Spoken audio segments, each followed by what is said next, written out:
Bien le bonjour à vous, c'est Bulby qui vous parle. Comme toujours,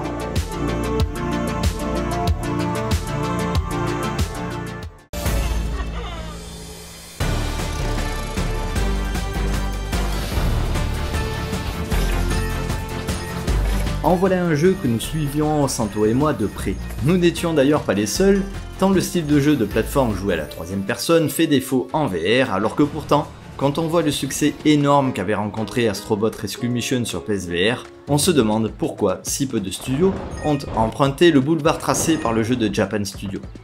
Ah, Astrobot, on pense de suite à lui pour qualifier Max Mustard, et pourtant, même s'il en est proche, il s'en éloigne volontairement.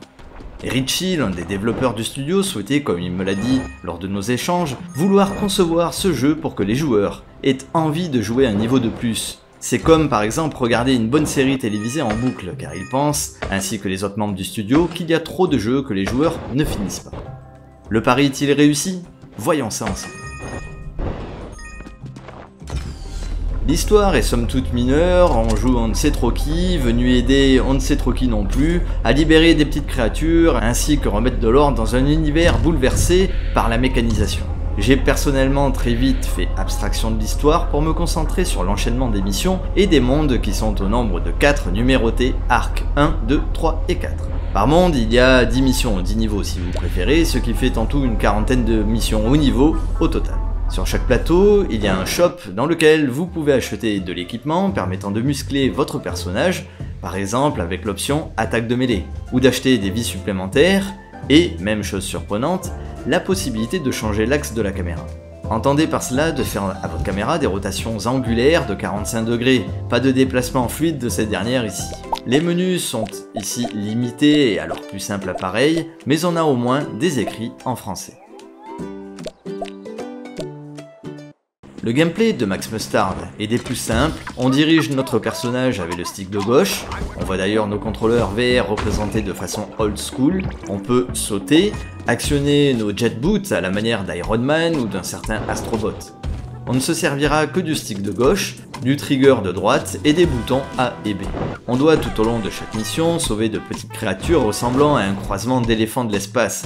Elles me font d'ailleurs penser à cette créature que l'on voit dans le film Le 5e élément de Luc Besson. Durant ces missions, il est possible de récolter des pièces, ce n'est pas une obligation mais elles serviront à effectuer des achats dans les shops. On peut également éviter ou éliminer nos ennemis. Ces derniers ne sont guère méchants, mais sont là pour vous compliquer la tâche, alors que les missions elles-mêmes offrent quelques belles difficultés par moment. Le bestiaire de ces ennemis ne compte que quelques catégories, mais ça le fait bien, c'est largement suffisant. Il y a toutes sortes d'obstacles qui ont l'avantage de varier les niveaux. À cela s'ajoute dans certaines missions du gameplay à la première personne, où nous devrons faire principalement du tir au pigeon. Certaines missions mixent à la fois du gameplay à la troisième personne et à la première personne. Et comme tout bon jeu old school qui se respecte, à la fin de chaque monde, nous aurons affaire à un boss qui n'est malheureusement pas des plus coriaces. C'est ce qui fait défaut au titre, je trouve, la difficulté. On a certes des vies, mais ces dernières sont comme infinies. Nous revenons systématiquement au dernier point de contrôle que nous avons validé. Ce qui fait que je n'ai jamais craint de devoir recommencer la mission entière. La vie est un peu ici comme un long fleuve tranquille dans Max Mustard.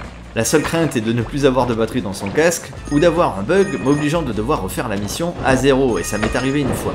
Cette absence de difficulté à imposer fait clairement défaut, car même si des missions sont complexes, on a le temps, on n'est pas pressé par un timer ou la peur d'un game over.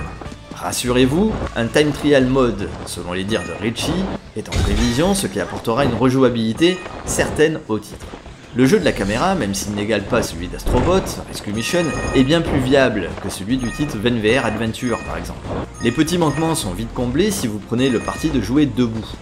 Personnellement, j'ai d'abord longuement joué assis, mais debout, le jeu prend tout de même un peu plus d'envergure. On peut faire ce petit pas de côté qui nous permet de combler le petit déficit du jeu de caméra, mais aussi d'apprécier à sa juste valeur la verticalité qu'offre le titre.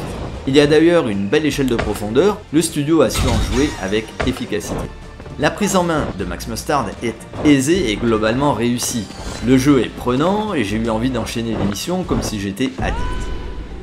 Qu'on se le dise de suite, le studio a pris le risque de donner en amont l'accès aux créateurs de contenu, alors que le jeu n'a pas encore été optimisé et boosté dans sa résolution. J'ai donc constaté des bugs visuels, comme ici. J'ai eu des bugs de gameplay, comme ici. Mais le jeu se verra pour sa commercialisation mise à jour. Je fais donc volontairement abstraction de ces défauts et vais marcher sur des œufs car si ça se trouve, tout ce que je vais vous annoncer se verra rendu caduc dès la mise à jour et tant mieux après tout. Les visuels sont simples, notamment les arrière-plans.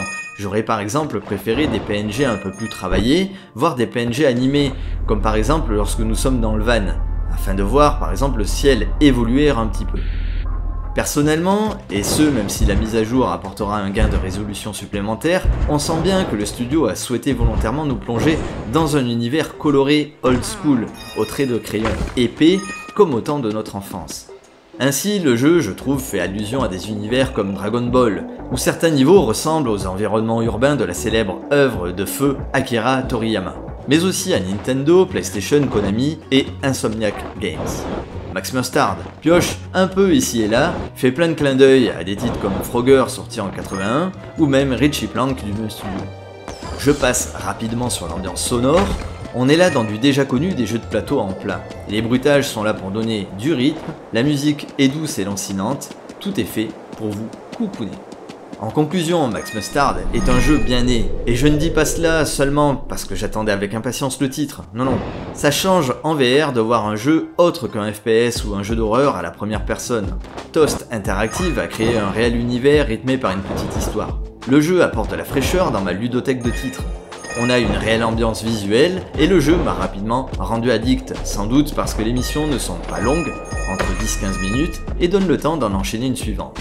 J'ai particulièrement aimé les références auxquelles renvoie Max Mustard, j'y ai relevé du Mario, de l'Astrobot, du Sackboy et même du Ratchet & Clank.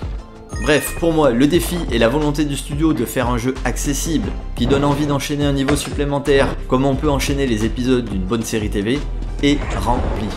A noter que le studio souhaite accompagner son jeu sur la durée en apportant prochainement du contenu gratuit, dont le Time Trial Mode, qui apporteront de la rejouabilité et du temps de jeu supplémentaire aux 5 heures de jeu, valeur toute variable, on est bien d'accord, déjà disponible. A noter que le jeu coûtera 30 €. Voilà la compagnie, c'est fini pour cette vidéo de test de Max Mustard. Je vous dis à très vite pour une prochaine vidéo. En attendant, keep safe ou stay safe, bref, faites votre choix. Allez, à très vite, bye bye.